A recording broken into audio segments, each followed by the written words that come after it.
mysterious presence.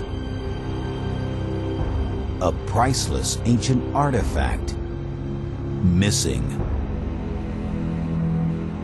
An object so sacred, those who touched it died.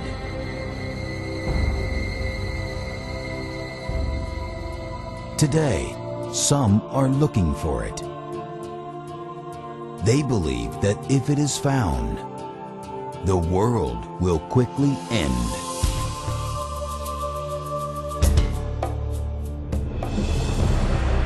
The presence.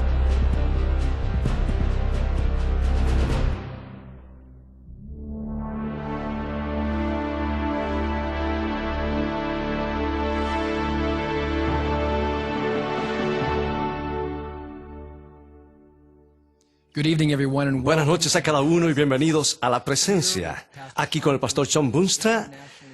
El programa de televisión aclamado internacionalmente está escrito, no sé si saben o no, pero en 1956, un hombre llamado George Vandeman comenzó un programa de televisión desde Fresno, California, y este año, internacionalmente, a través de todo el mundo, el programa de televisión está escrito, está celebrando su 50º aniversario en inglés, y estamos sanamente orgullosos de traerles esta noche La Presencia, y quisiera que esta noche den la bienvenida en este momento al pastor John Boonstra.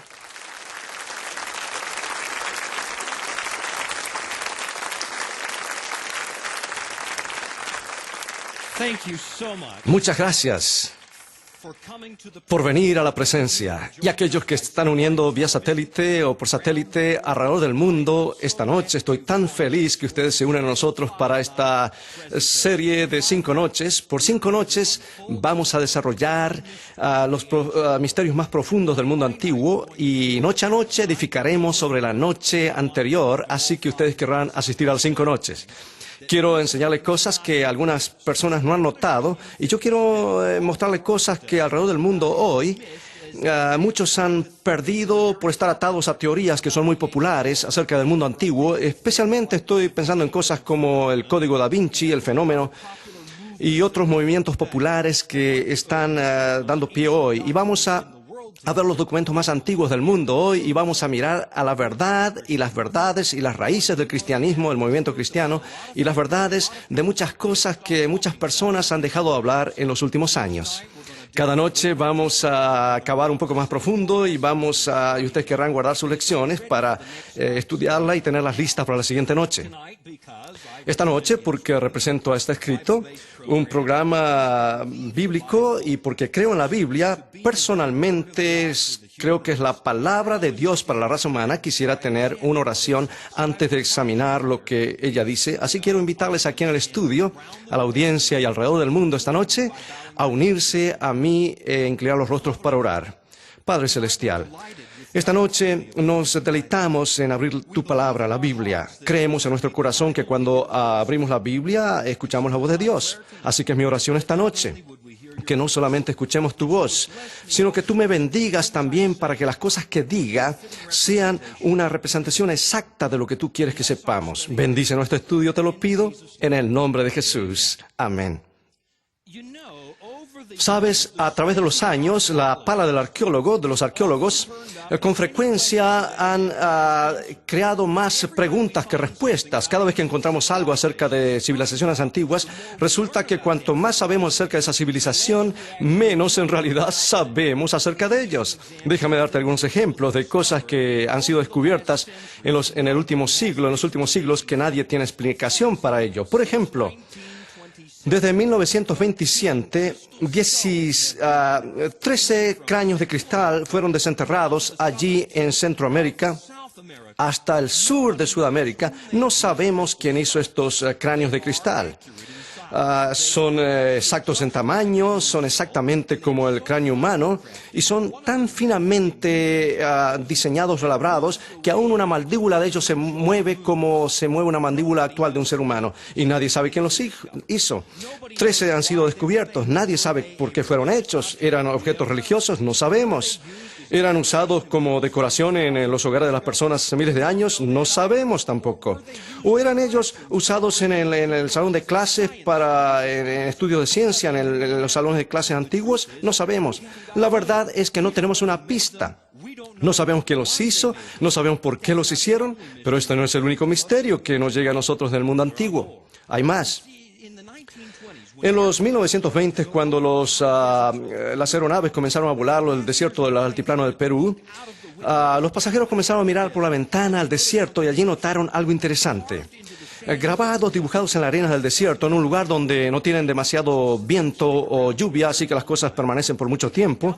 La gente mirando por la ventana, vio cuadros gigantescos, figuras gigantescas, algunas como de unos 300 pies, tremendas arañas dibujadas en la arena, gigantescas aves en la arena, lagartos, monos, manos humanas. 900 pies o 300 metros, y el único lugar donde puedes ver estos dibujos es desde el aire, por ser tan grandes. Ahora los científicos han estudiado estas cosas y han notado que lo que nos pueden decir es que posiblemente fueron creados entre el año 200 antes de Cristo y el año 600 después de Cristo. Ahora, yo no sé cómo determinan eso, cuándo fueron hechos, pero esto es lo que han determinado. Ahora, una cosa que no determinaron es quién los hizo. Hay una ciudad allí cerca, pero esta ciudad ha estado vacía o desierta por los últimos 2000 años. Ahora, ¿quiénes eran estas personas? ¿Cómo dibujaron estos tremendos cuadros en el desierto? ¿Eran símbolos religiosos o eran simplemente allí una decoración? Solamente lo ves desde el aire. Un gigantesco misterio. Nadie tiene una respuesta, pero no es el único misterio del mundo antiguo. ¿Qué acerca de las bolas de piedra gigantescas en Costa Rica? En los 1940, la compañía United Fruit en Costa Rica estaba cavando allí, descubrió unas piedras esféricas perfectas de unos 60 centímetros y otras de 2 metros de diámetro. ¿Quién las hizo? Hay cientos de ellas. ¿Por qué las hicieron? ¿Eran simplemente decoraciones que servían para propósitos religiosos? ¿Eran experimentos científicos? No tenemos en realidad una pista. ¿Quién las hizo? Es simplemente otro gran misterio y otra vez no es el único. ¿Qué acerca de la isla de Pascua? Aquí hay una pequeña isla allí en el medio del Océano Pacífico. Está a unos 3.700 kilómetros de la tierra más cercana. Su vecino más cercano es Sudamérica. Y esta isla no es demasiado grande. Para encontrarla a propósito es algo difícil si no tienes equipo de navegación. Tienes que ir un largo camino, unas 3.700 millas en canoa en el mundo antiguo, y allí desembarcar en esa pequeña isla de pocos kilómetros. Sin embargo, en 1772, unos marineros desembarcaron allí y allí descubrieron algo maravilloso en esta isla. Alguien había erigido tremendas estatuas, cabezas humanas, a todo alrededor del perímetro de la isla, algunas del tamaño de 10 toneladas de peso. Y han sido cortadas desde una cantera del medio de la isla. Alguien ha cortado allí de estas canteras y trasladó, y todavía hay unas piedras labradas a media. Tomaron estas estatuas y las movieron al borde de la isla y las establecieron. ¿Quién lo hizo? En el medio de la nada. ¿Cómo lo hicieron? ¿Cómo movieron piedras de 10 toneladas sin equipos o herramientas al borde mismo y allí las colocaron? Y es más, ¿por qué lo hicieron? ¿Eran símbolos religiosos? ¿Era algo que establecieron para espantar espíritus malignos? ¿O estaban allí para desanimar a los enemigos? No tenemos una pista. No sabemos lo que eran, no sabemos por qué las pusieron. Otro misterio del mundo antiguo, pero no es el único. ¿Qué acerca del mapa de Peter Rees? ¿Alguien ha escuchado acerca del mapa de Peter Rees? Solamente dos de ustedes. Esto es realmente algo extraño. Es un mapa que ha sido pintado sobre una piel de gacela y descubierto en 1929. Y lo que realmente es extraño acerca de este mapa es que es un mapa que incluye la Antártica. No solamente incluye la Antártica, sino que este mapa de Antártica es la Antártica como es, sin hielo encima. De alguna manera, quien sea que pintó este mapa es la Antártica debajo del hielo. Y se han hecho pruebas desde entonces y han revelado que está preciso. Es a través de hidrosonido. Bueno, no tomen mi palabra, porque no hay tal palabra como hidrosonido, pero lo que sea, penetraron y vieron la roca debajo de la isla. Y este mapa es cierto y es exacto. Y a través de la historia sabemos que fue compuesto por un almirante turco en el año 1513. Cuando alguien le preguntó de dónde sacó ese mapa, dice, lo compilé de diferentes fuentes. Ahora déjame preguntarte, en 1513, ¿cómo él pudo obtener mapas de la Antártica sin hielo? ¿De dónde él tomó esa información? En 1953, la Oficina de Hidrografía de los Estados Unidos miró estos mapas y dijo que es absolutamente exacto, y es más, la única manera como puedes llegar a un mapa de esto es a través de inspección aérea. ¿Cómo tenían eso en 1513? Es un tremendo misterio, pero no es el único. ¿Qué acerca del calendario maya? Pensamos a veces los antiguos como personas primitivas antiguas, pero sin embargo ellos hicieron calendarios en piedras que predijeron la órbita del planeta Venus y también revela cuándo el planeta Venus estaría en eclipse. ¿Cómo hicieron ellos hace 2000 años atrás? ¿Quién les enseñó? ¿Quién hizo esto? Es un gran misterio y me da la impresión que cada vez que cavamos más en el suelo, sacamos algo que realmente no entendemos. Pero ¿sabes lo que es más interesante que las cosas que encontramos y no podemos explicar? Las cosas que podemos explicar, pero no podemos encontrar. Cosas como uno de los más grandes misterios del mundo antiguo. ¿Dónde está el arca del pacto? Este era el objeto más sagrado de los antiguos judíos que ellos tenían. Era tan sagrado que lo guardaban dentro de su templo, dentro del santuario, el lugar más interno llamado lugar santísimo, donde pocos ojos mortales lo vieron y ningún dedo humano jamás lo tocó. Era simplemente una caja de madera cubierta de oro, tenía una tapa de oro puro y dos ángeles encima, hechos de oro, cuyas alas se tocaban encima del arca. Y este objeto era tan sagrado que aún el sacerdote mismo no podía tocarlo. Los israelitas tenían este objeto tuvieron en su posesión a través de siglos tras siglos tras siglos, y repentinamente desapareció. Se fue totalmente, se desvaneció sin rastro, y el artefacto más importante del mundo antiguo, y hoy no tenemos una pista dónde está. Ahora, ¿cómo ocurrió eso? Lo último que escuchamos acerca del Arca del Pacto ocurrió justamente antes de la invasión de Babilonia a Israel, unos 600 años antes de Cristo. Nabucodonosor, el rey de Babilonia, marchó con sus tropas a Jerusalén, la destruyó el templo y lo saqueó y tomó al pueblo de Israel cautivo y lo llevó marchando unas 1.500 millas o 2.400 kilómetros hacia Babilonia. Y al mismo tiempo, el Arca del Pacto simplemente desapareció y nadie dice una palabra acerca de esto. No hay ningún registro, ni siquiera en la Biblia, acerca de dónde fue o por qué se fue. La Biblia simplemente deja de hablar acerca de esto y no lo ves más hasta después de la invasión de Babilonia a Israel. Sencillamente desapareció. Y hoy no tenemos una pista dónde está. Eso no quiere decir que la gente no ha sacado algunas teorías acerca de dónde el arca se fue. Algunas personas dicen que el arca fue destruida o tomada por los babilonios cuando marcharon de regreso a Babilonia. Ahora, esta teoría no es poco común. No es común porque en realidad no es la más probable. El problema de esta teoría es el siguiente. Si los babilonios realmente tuviesen el arca del pacto, lo hubiesen dicho al mundo. Y el mundo antiguo, si tú capturabas una reliquia antigua de tu enemigo, realmente estarías alardeando día y noche. Y yo pienso en varios ejemplos. En la Biblia hubo una ocasión cuando las tribus de los filisteos realmente capturaron el arca del pacto y los israelitas torpemente la llevaron a la batalla y la llevaron por el motivo equivocado. Y los filisteos las capturaron y estaban tan felices, tan contentos que la llevaron a su propio templo de su dios pagano llamado Dagón. Ahora, Dagón era el dios pez. Ahora, ellos creían, las tribus antiguas creían que cuando el sol se ocultaba por la noche, el sol se transformaba en un tremendo pez y nadaba debajo de la tierra y surgía en la mañana como el sol nuevamente. Y Dagón era el dios pez. Y estaban tan enamorados con el hecho de que habían capturado el arca que la trajeron adentro del templo de Dagón y la presentaron a su dios. Y allí alardearon sobre el hecho de que en realidad capturaron el arca del pacto. Y cualquiera que capturaba algo tan valioso realmente se alardeaba acerca de... Otro ejemplo, los romanos. Los romanos destruyeron el templo en el año 70 después de Cristo, en la ciudad de Jerusalén, y ellos alardeaban del hecho de que lo habían hecho. Y de hecho, si tú vas a la ciudad de Roma y tú visitas al antiguo foro romano en la antigua ciudad de Roma, allí al borde, cerca del Coliseo, hay un arco construido por Tito, el hombre que conquistó Jerusalén en el año 70 después de Cristo.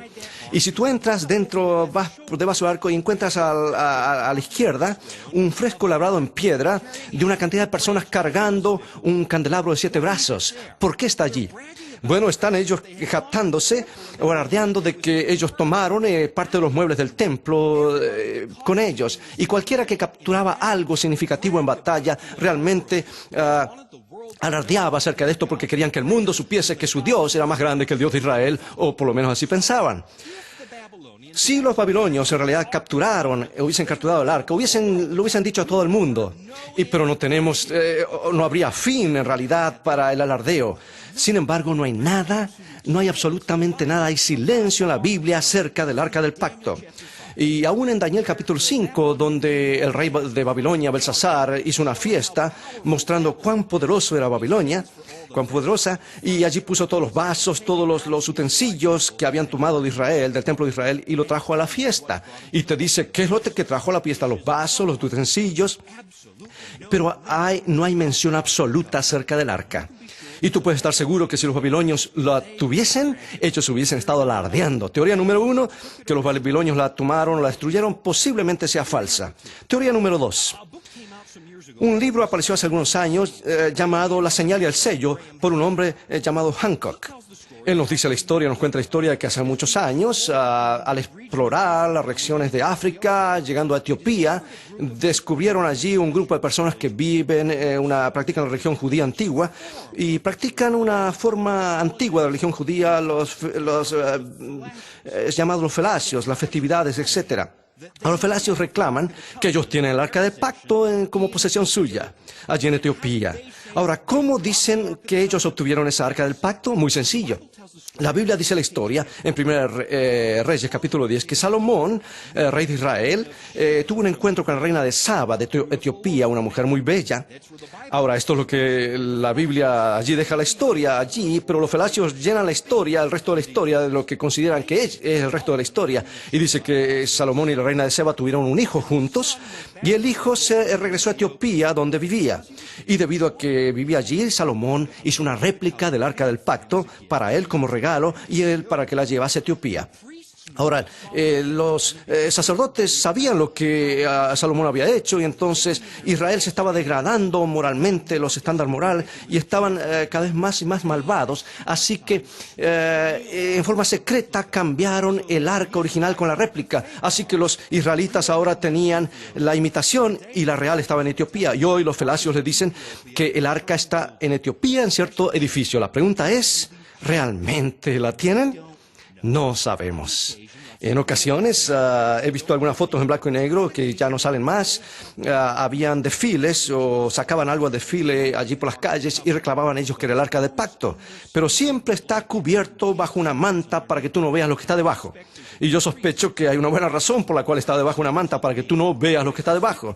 Y yo sospecho que es porque ellos no tienen el arca del pacto. Teoría número 3. Esta es la más probable. Algunos dicen que Jeremías el profeta tomó el arca y la escondió en un monte, posiblemente el monte Nebo, que es el lugar donde Moisés ascendió para mirar a la tierra prometida que él iba a heredar juntamente con los hijos de Israel. Y por supuesto sabemos que Moisés mismo nunca heredó la tierra, monte Nebo. Y Jeremías tomó el arca y la escondió en algún lugar del monte Nebo. Y otros dicen, no es el monte Nebo. Él la escondió debajo del monte del templo donde está hoy el domo de la roca. Y otros dicen, no es el templo, no es el monte del templo. Está escondida debajo del monte Calvario. Ahora, esta teoría que fue escondido en el monte es la más probable porque la historia que los judíos sustancian o tienen por cierto. Tenemos un registro acerca de esto en los libros antiguos de los macabeos. Ahora, los macabeos, estos libros, no pertenecen a las escrituras. Algunos les llaman deuterocanónicos, libros deuterocanónicos, u otros les llaman libros apócrifos. Y nos da una historia confiable del pueblo judío. Y esto es lo que dice aquí en 2 Macabeo capítulo 2. Y esto es lo que dice, que ocurrió al arca del pacto.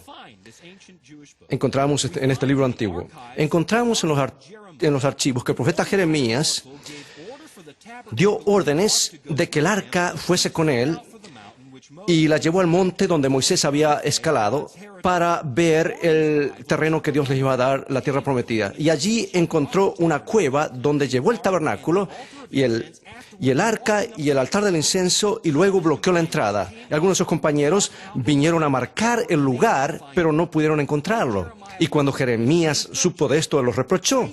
El lugar ha de permanecer desconocido hasta que el Señor lo decida y la gloria de Dios vuelva a brillar y el Señor traiga otra vez a la luz esto y la gloria del Señor sea vista y al igual que la nube en el tiempo de Salomón, cuando Salomón oró y la gloria de Dios se ha revelado otra vez. Esto es posiblemente la teoría más confiable. Jeremías escondió el arca en un monte y sus amigos trataron de marcar el lugar, el camino, y Jeremías dijo, no, absolutamente nadie debe marcar, estará escondida hasta que Dios elija traerla otra vez de su escondite.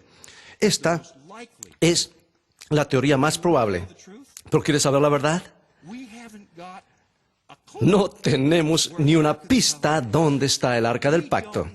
No sabemos nada, por cierto, y eso es porque, francamente, nadie alguna vez la ha encontrado. Ahora, ¿no sería lindo encontrarla? Claro que sí, sería maravilloso. Pero, ¿sabes? La pregunta que más me preocupa no es ¿dónde está el arca? La pregunta que realmente quiero que tú pienses esta noche es esta. ¿Por qué es tan importante? ¿Por qué hay tanta gente que quiere encontrar el arca? ¿Qué tiene de especial este mueble? Aquellos que lo están buscando es por todo el oro que tiene, posiblemente no, porque costaría más montar una expedición para buscar el oro que todo el oro que vale el arca. No es acerca del oro, no es acerca de su valor como reliquia antigua. Hay algo acerca del arca que la hace muy especial y la gente está fascinada acerca de esto. ¿Qué es tan especial acerca del arca?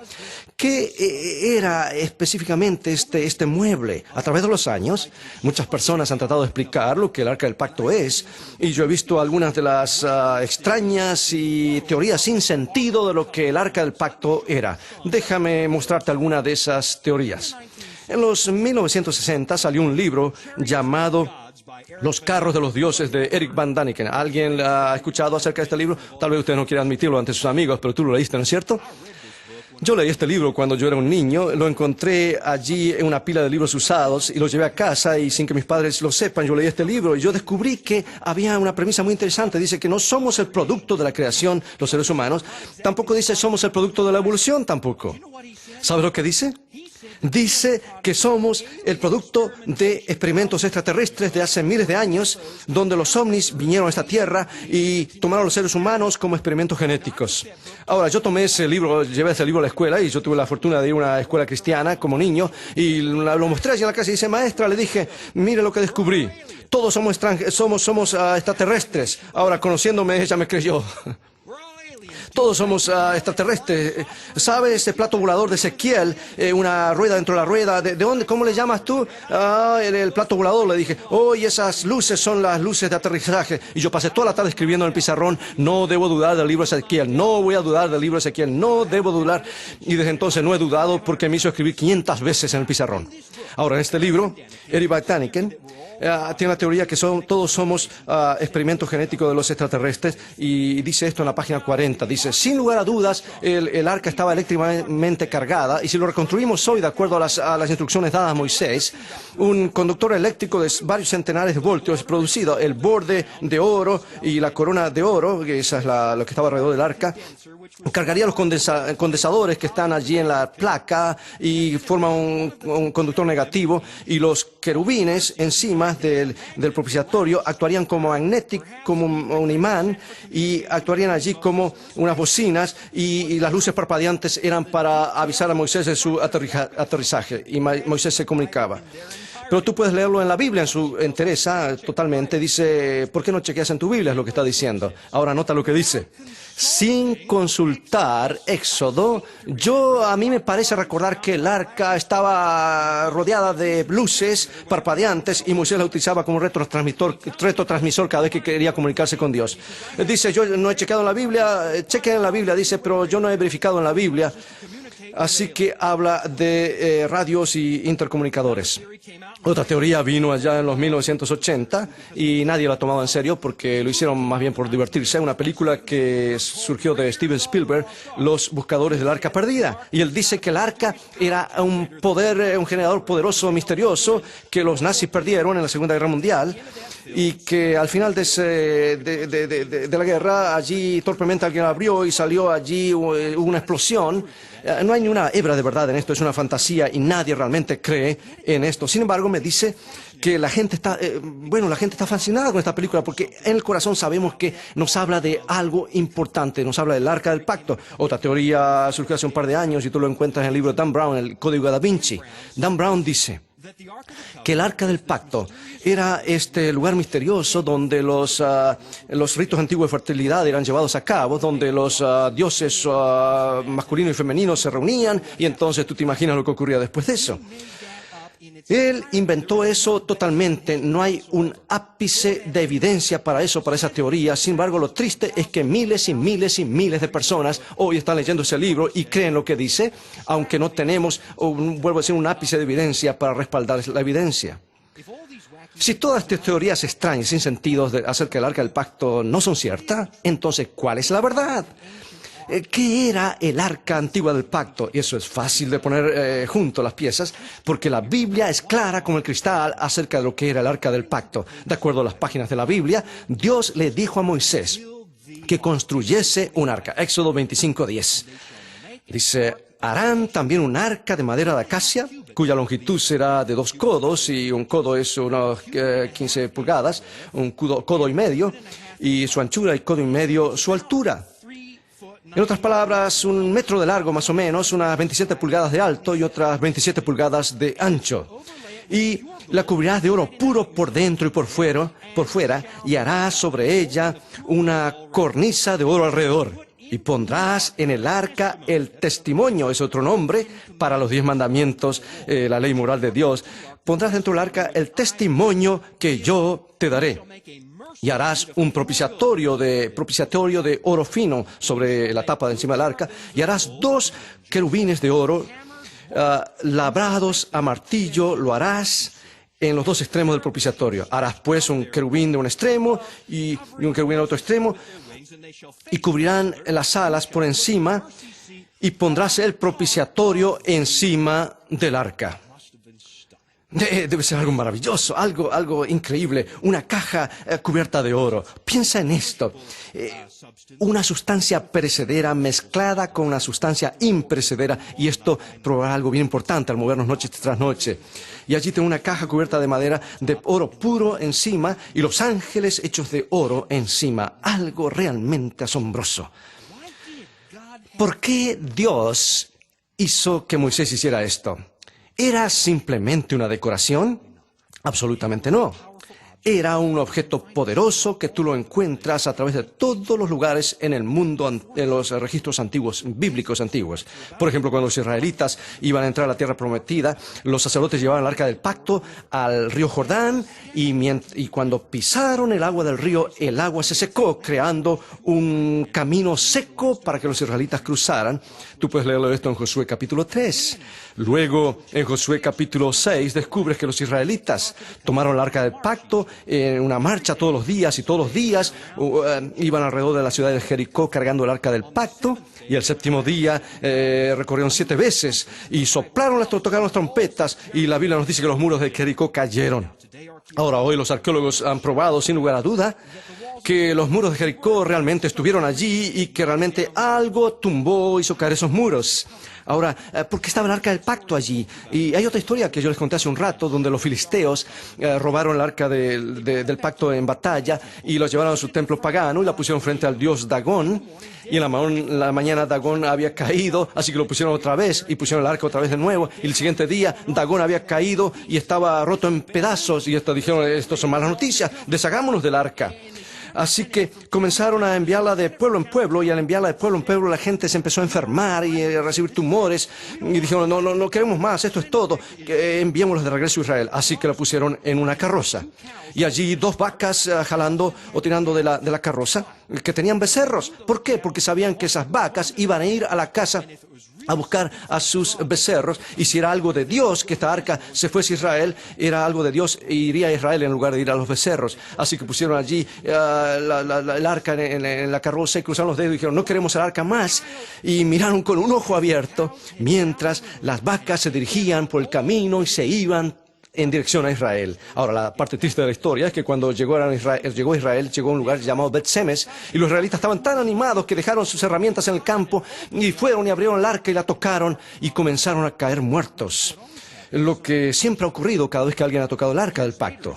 Años después, cuando estaban moviéndola de ese lugar a un lugar más permanente, había una gran festividad y estaban cantando y danzando y conduciendo el arca en otra carroza. Entonces los animales tropezaron y el arca estaba por caer, y Usa fue y tocó el arca y allí, para estabilizarla, y la Biblia dice en 1 Crónicas capítulo 13 versículo 10 que el furor de Jehová se encendió contra Usa y lo hirió porque había extendido su mano al arca y murió allí delante de Dios. Ahora la pregunta es, ¿por qué? ¿No parece esto un poquito demasiado severo? ¿Por qué es que cuando Usa tocó el arca solamente tratando de estabilizarla, por qué es que él cayó muerto por tocarla? Ocurrió por lo que el arca representa. Esto no era simplemente un mueble más. Yo creo que notes algo específico de lo que la Biblia dice acerca de la función que el arca jugaba, o el rol que jugaba entre los hijos de Israel. Mira lo que la Biblia dice en Éxodo 25. Dios le está hablando a Moisés y le dice, y de allí me declararé a ti y hablaré contigo sobre el propiciatorio. Esto es la tapa del arca, de entre los dos querubines, o sea, los ángeles que están sobre el arca del testimonio. El lugar por encima del arca del pacto era en realidad el lugar donde Dios mismo se manifestaba a sí mismo ante los israelitas.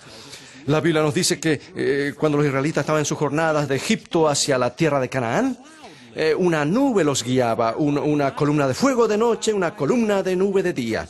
La presencia de Dios nos dice que estaba en esa nube. Y cuando la nube se detenía, establecían el campamento, allí esos armaban el tabernáculo o la tienda que era fácil de armar y desarmar, y la armaban, y allí la armaban, y luego de armada, la presencia misma de Dios descendía de la nube hacia el lugar más sagrado de ese tabernáculo, al lugar santísimo, y Dios manifestaba su misma presencia encima del arca del pacto.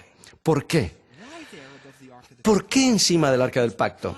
Es porque el arca del pacto es un símbolo del trono de Dios en el cielo. Hay varios versículos en la Biblia donde la gente habla acerca de que si Dios existe en la corte celestial, donde Dios existe. Y aquí tenemos en Salmo 81.1, dice la segunda parte del versículo 81.1, tú que pastoreas como oveja, que estás entre los querubines, resplandece. ¿Dónde está Él? Entre los querubines. En Salmo 99, versículo 1, lo dice nuevamente. Dice, Él está sentado sobre los querubines, se conmoverá la tierra. Y nuevamente en la oración de Ezequías, en Isaías 37, Jehová de los ejércitos, Dios de Israel, que moras entre los querubines. Vez tras vez, la Biblia describe a Dios como el que mora entre los querubines, los ángeles. Y describe el trono de Dios en el cielo como estando entre dos querubines. Ahora, hay algo más interesante aquí. La Biblia también dice que el ángel caído, Lucifer, era uno de esos querubines al lado del trono de Dios. Ezequiel 28, hablando de Lucifer, dice versículo 14, tú, querubín grande, ¿qué hacía? Protector.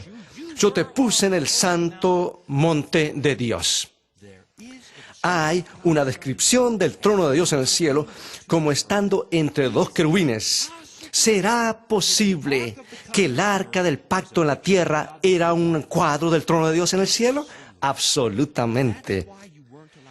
Es por eso que era prohibido tocarlo, porque era un símbolo del trono de Dios. Ahora, mira esto cuidadosamente, Hebreos 8:5.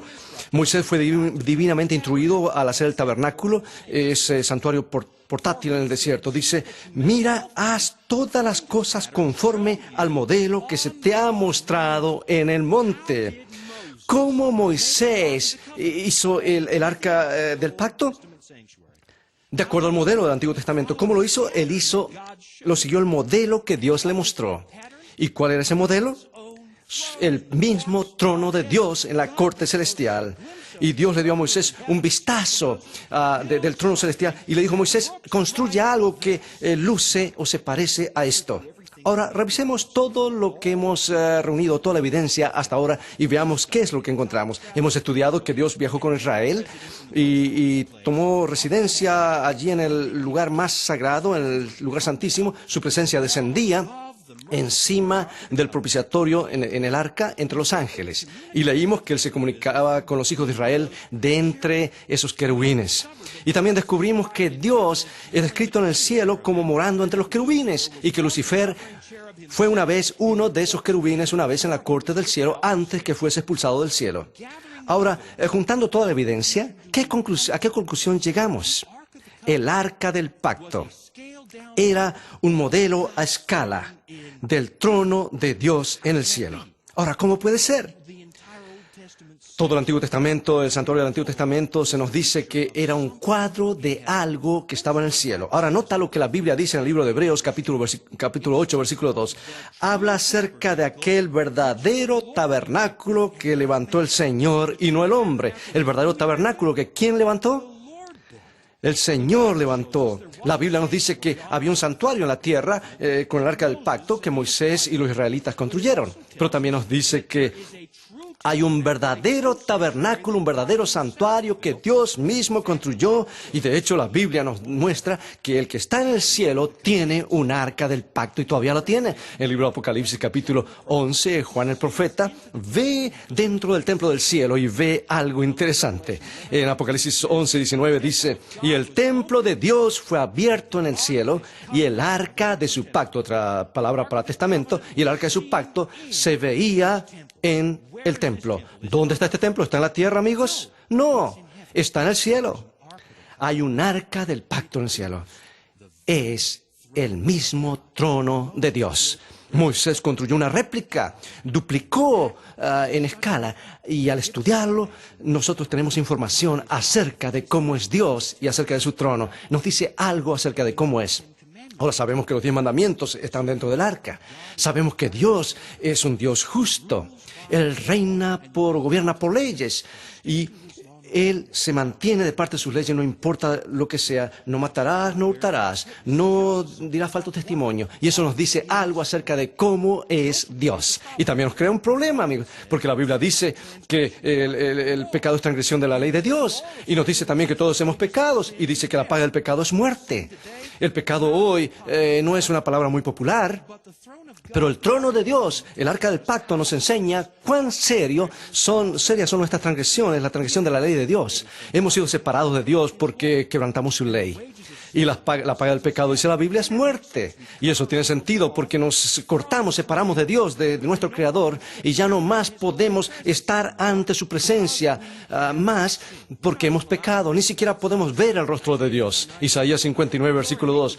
Vuestras iniquidades han hecho división entre vosotros y vuestro Dios, y vuestros pecados han hecho ocultar de vosotros su rostro para no oír. Dice, nadie puede ver, ni un hombre podrá ver mi rostro y vivirá. Hemos sido separados de Dios por nuestros pecados. Ahora piensa en esto. Es por eso que el trono de Dios debía estar escondido detrás del tabernáculo. Es por eso que ningún ser humano podía tocarlo, porque era un símbolo del trono perfecto y santo de Dios, y no estamos permitidos estar ante un trono de Dios, ante un Dios santo. Dios es perfectamente justo. Él vive por leyes y reina o gobierna por leyes. Pero no solamente nos dice acerca de que Dios es justo. La tapa o el propiciatorio se le llama el asiento de misericordia o propiciatorio. No solamente Dios es justo, Él también es misericordioso. Él cubre su ley, cubre nuestros pecados, dispensa misericordia, Él nos perdona. Ahora, ¿quiere decir que Dios barre todas las cosas debajo de la alfombra y ya ignora el pecado? No, absolutamente no. No, Levítico capítulo 16, versículo 14 nos dice, en el santuario del Antiguo Testamento, sacrificaban animales y traían la sangre detrás del velo y la rociaban o la asperjaban hacia el propiciatorio. La Biblia dice que la paga del pecado es muerte.